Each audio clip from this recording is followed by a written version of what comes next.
I'm Derek Draper. And I'm Eloa, and on this episode of Derek Draper's Space, we're going to be talking about Chapter 8 of Create Space, which is Space to Deliver. The story in this chapter is about Tamsin and her missing delivery, and it's not lost in the post. And the lesson of this chapter is this: only by ruthlessly focusing and prioritising will you be able to create the space to think about and deliver what really matters. I love that, ruthlessly focusing and prioritising. There's loads to talk about in this chapter, but first, can you tell us the story of Tamsin? Yeah, I mean, so just to put it in context, this is the second chapter in the part of the book on creating space to do, and it picks up very much from the first chapter and episode that we've done, which was about planning, right, and goals. But in a way, that was about like the Uber plan, like your big goal and how you're going to get there. This chapter is more about kind of delivering on a day-to-day level as well, right? So how do you manage your time? How do you actually manage your tasks, right? And Tamsin was someone who sort of couldn't do that, right? And from the first moment that we met, when I think she was on the phone whilst talking to her assistant who was running after her with a big pile of stuff dropping out. I mean, it was like something out of a sitcom, right? Sort of waving to me, you know, because she was so important, you know, she couldn't stop. And then sitting down and trying to sort of, you know, respond to text messages during our first coaching session. And I'd been brought in because she had managed to, I mean, it was very interesting. She came from a very poor background. And again, without going into the details of the story, she kind of learned growing up that she had to do everything, right? Or the whole thing would collapse. And she'd take, this is the absolute great example of a core pathogenic belief, right? She grew up thinking, I've got to do everything or everything will collapse. And now she was a relatively successful managing director of her own business, and she still had that mentality. And that explained why she was doing it. Now, the problem was, it was kind of true when she was a teenager, right? Because of the home she came from. It wasn't true now, right? And in fact, of course, it's the opposite was true, which is she couldn't do everything, right? And it wasn't going to collapse, right? Ironically, by doing what she was doing, she was bringing about the conditions where, so she'd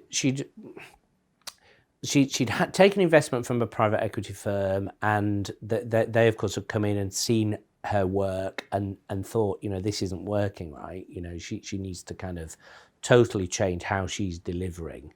And it was all about focusing and prioritizing, right? Which you couldn't do. So she thought she had to do everything. And if you asked her to do something, she would say, oh, yes, sure, and then not do it, you know. So she was trying to please people, and actually she was just sort of annoying everybody, you know. So it was a very crucial thing for her, right? Because, you know, they were going to get her out, right, unless she changed. And I won't tell you what happened because spoil the story.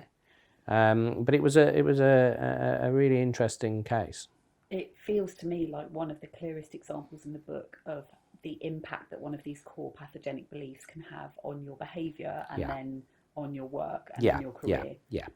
Because it really was quite a risky, precarious situation that she was in. That's right. And one of the things that fed into that was what you call the world's worst feedback. Yeah, well, and that's the point, right? So you know, on a deeper level, what happened was that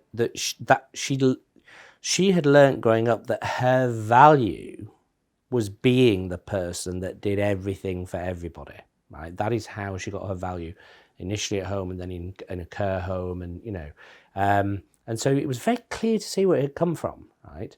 But it was leading to, as I say, a really serious situation. So I put it in the book because it's the world's worst fear, and I do emphasise that everyone is disguised. There was no such person as Tamsin, but I did work with someone in a very different industry who was, you know, who had the same psychology. I think it was even a man, right? But you know, in the story, keeping with the story of Tamsin, this is what people, but this is the actual feedback from the real thing that happened, right? It's not made up, right? Now, don't forget, this is a people pleaser. She's not a horrible person, right? She wants to help. She wants to be nice, right? She doesn't want to let anyone down. She wants to deliver. She wants to deliver. This is what everyone said about her. She doesn't listen. She's all talk. I've basically caught her out in barefaced lies. You can't trust her. I now just avoid her and let her live in her fantasy world. She never does what she says she will do. You can't rely on her to deliver. And then in the book it says, as I related all this, her expression was blank. Then she slowly turned red and began to sob. I know, she sniffed. They're right. Right? So she also knew it. She's living in a fantasy, right, world. So yeah, really important for her to make some change. So the fundamental lesson for Tamsin was that she had to learn how to execute, how to actually get the job done. To what extent do you think that is a learnable skill? There's a brilliant book by Ram Charan and I think Larry Bossidy, which is called Execution: The Discipline of Getting Things Done. Right, because that's what it's about. It's doing things, getting them over the line. Right, doing that, then moving on to the next thing. Not having like 20 things you're doing that never get done. That is not executing. Right, I'm very busy. I've got all of these priorities and plans. Do any of them get done? No. Well, you might as well stay at home, right? So don't look busy, right? Because you're not achieving it. Business isn't about the input; it's about the output, right? Productivity is about actually doing things.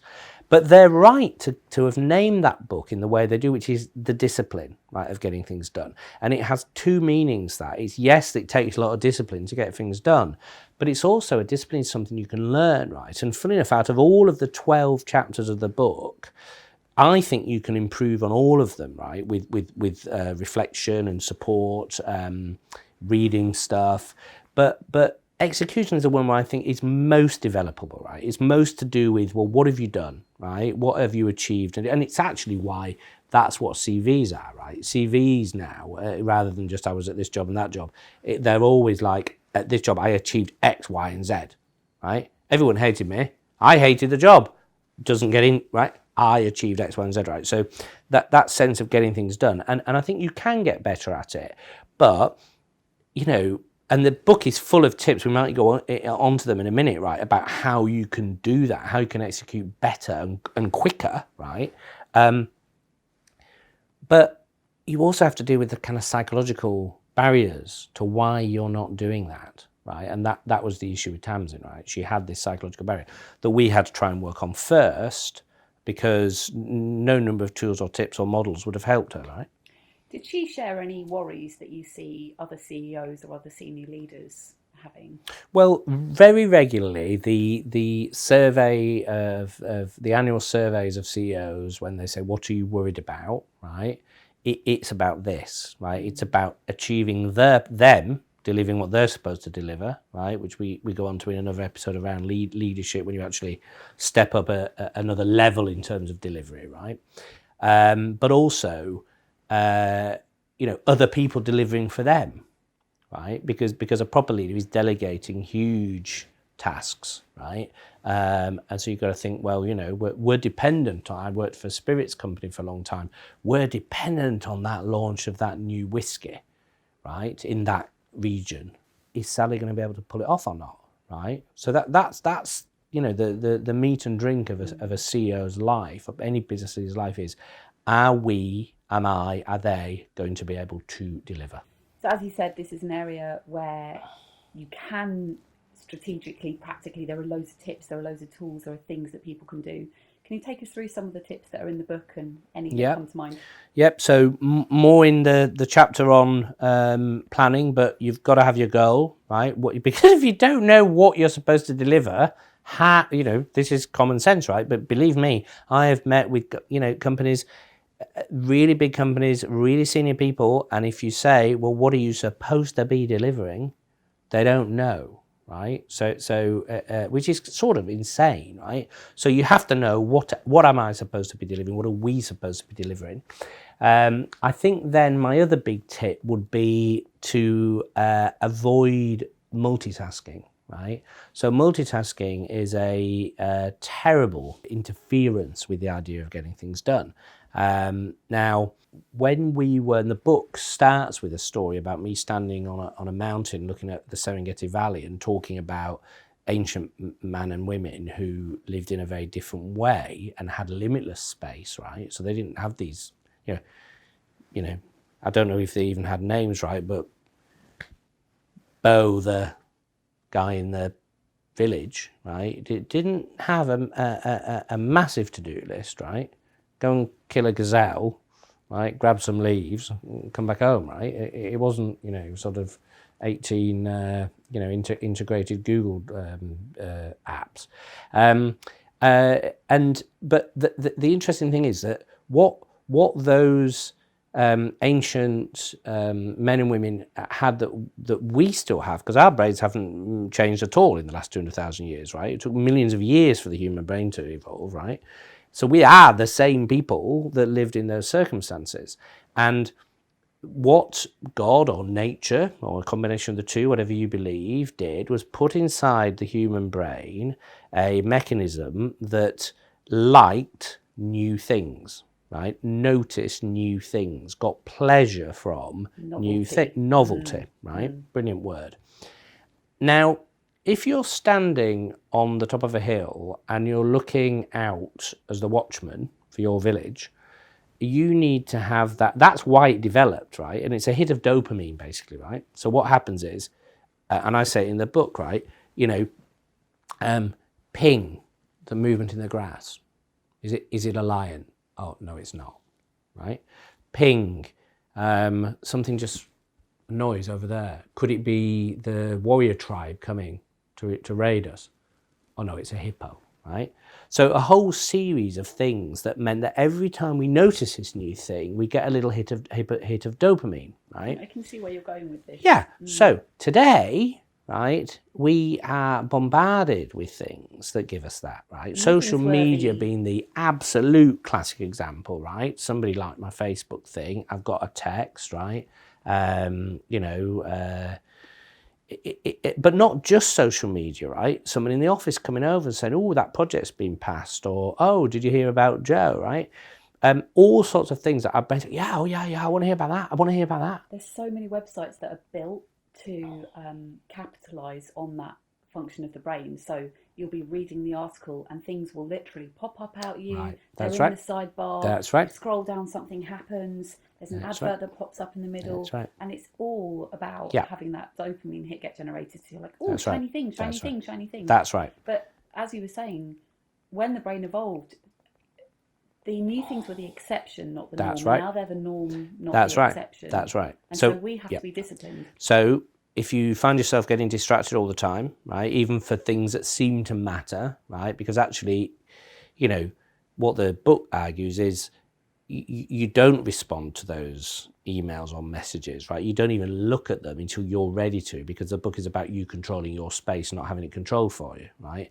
And even if, Sally comes over and says, have you heard about the new project? You say, I'll come over and chat with you in an hour, I've just got to get this done, right? But even that's an interruption, right? And the interesting science on this is that it takes 3 or 4 times the amount of time to recover from an interruption than the interruption itself, right? So you're sitting at your desk, you're writing a report, say, or putting together some proposal or whatever it is, that problem you're solving, and it's going to take an hour, and then someone comes over and says, oh, have you heard about the new project? You don't want to be rude, right? And you are interested, right?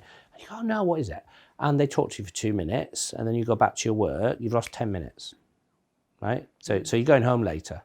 Now, by the way, that kind of interruption in a modern office does not happen once a day, right? So one of the reasons why people aren't getting anything done or feel like they aren't is because of all those interruptions. So managing that, and the book is all sort of practical instances of how you can kind of make sure that you're in control of your time, not other people, is a really important thing that you have to master in order to get things done.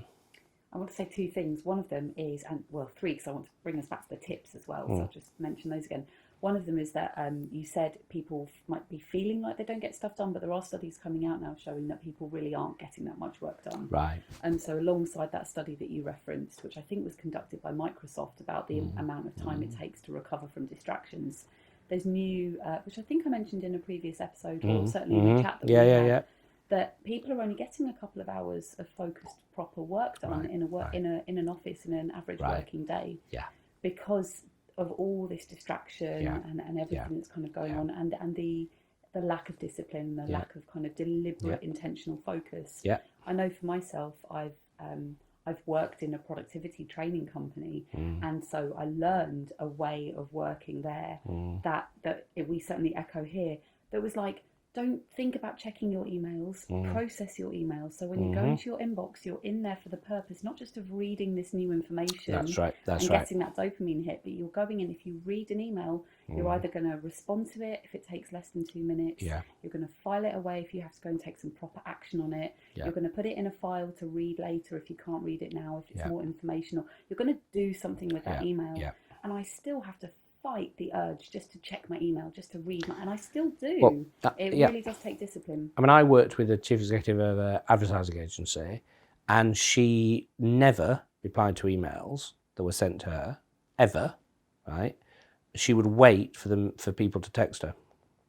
Right? Because then she would know it's really important. And she said hardly anyone did. And when I say she didn't check them out, I'm not. It's not. She literally never looked at them.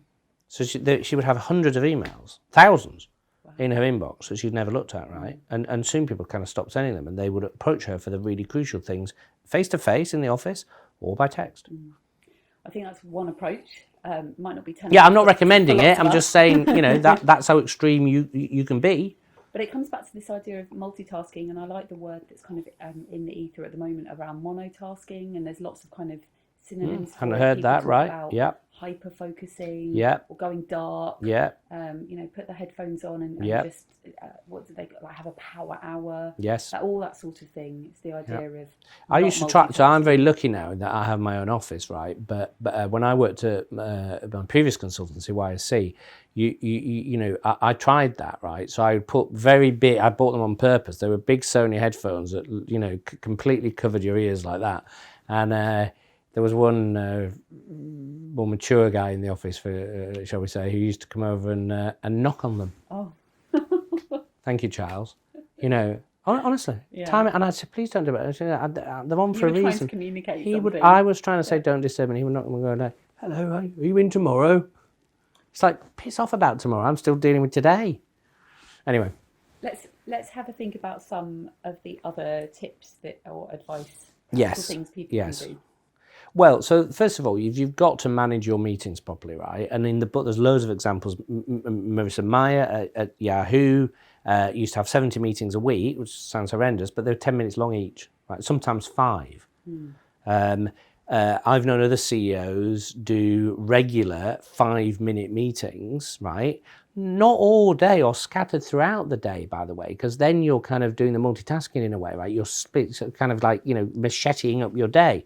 They would say, right, okay, so on Tuesday between 2 and 4, I will do 15 meetings, right? And they'd be one after the other. People would come in, they were queuing, right? It's a little bit, by the way, like what used to happen when people went to petition the king in medieval England, right? But they would have to stay outside the court for like days because the king would go hunting or go off with his mistress instead, right? So, but that idea that the people are there, but they didn't mind that because they were getting their 3 or 4 minutes and felt that they had connected, right? To go back to, one of the other parts of the book about connecting, they connected with the CEO. They managed to say, look, I don't want to bother you, but I've got this one issue, right? Or can I get your advice on this? He knew more about what was going on than somebody who had read 10,000 emails after those 2 hours of talking to people. And I think it's this idea of the kind of relationship again. If I know that I've got 5 minutes with my CEO, I'm going in focused. Yeah. I'm going to be disciplined. I'm going to do the work beforehand to actually get really clear on what I need that time with him for. Yeah. Her. Yeah, and people, tend to have meetings for half an hour. Right? People basically have one meeting length, which is either half an hour or an hour, for everything. Which is crazy, right? If you're talking about the launch of the new product and you've got like 5 things that you have to kind of puzzle through and you want to have a collaboration around it, maybe you need an hour, maybe you need it half a day, right? If you're checking in with someone on something or you've got an issue, right, why would it take more than 5? You can actually do quite a lot in 5 minutes, right? But people are just used to them padding that out, making small talk. Well, it's good to have those social occasions as well. But why mingle the two? So that's what I mean about managing. You have to, ride it like a tiger, right? All this. And Derek, what about tech? Because obviously we've all got phones, tablets, Slack accounts, CRM software. We're all using all these different kinds of software, like you said about the Google Suite. Well, I when the book came out, I went on Breakfast Telly, right? And one of the presenters, when I was saying, look, she asked about tech, and I said, well, you don't you just switch it off, right? You just put the phone face down, no notifications, right? And she said, oh, I'm getting nervous already at that idea, right? Now, the example I gave to her was, the weekend, right? You're not really checking your phone 100 or 1,000 times a weekend, right? Because your mum who's a bit ill might have had a fall, right? Or so one of your kids needs you. That's not the reason, right? Now, if there are things like that in your life, you can get a £10 phone, right, very easily on pay as you go, and you can have that on all the time, right? But it doesn't have Facebook, it doesn't have Twitter, right, or LinkedIn, or work emails, So, I think people have to be ultra disciplined around tech, or they're literally taking a day that they should have directed and they should have planned and managed and cutting it into 1,000 pieces, right? I turn my notifications off at the weekend, and most of my apps I don't actually have notifications, so I have to physically go into the app to see if somebody's commented on something on Facebook. So Yep. rather than getting that alert popping up on my home screen, I know myself. I know that I don't have the discipline to resist the urge to go in and see, oh, what did Alison so and so say about my post? So I Right. kind of just put that extra level of discipline Yeah, in. great. You've got this idea of losing a third as well, which I think is important to mention.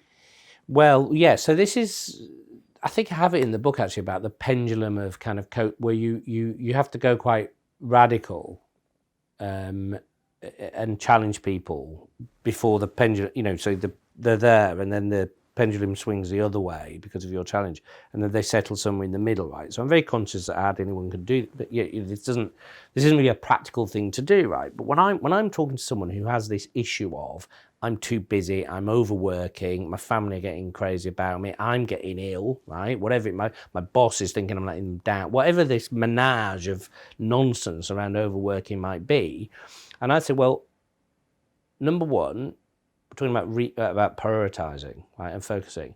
You need to get rid of a third of what you're doing, right? And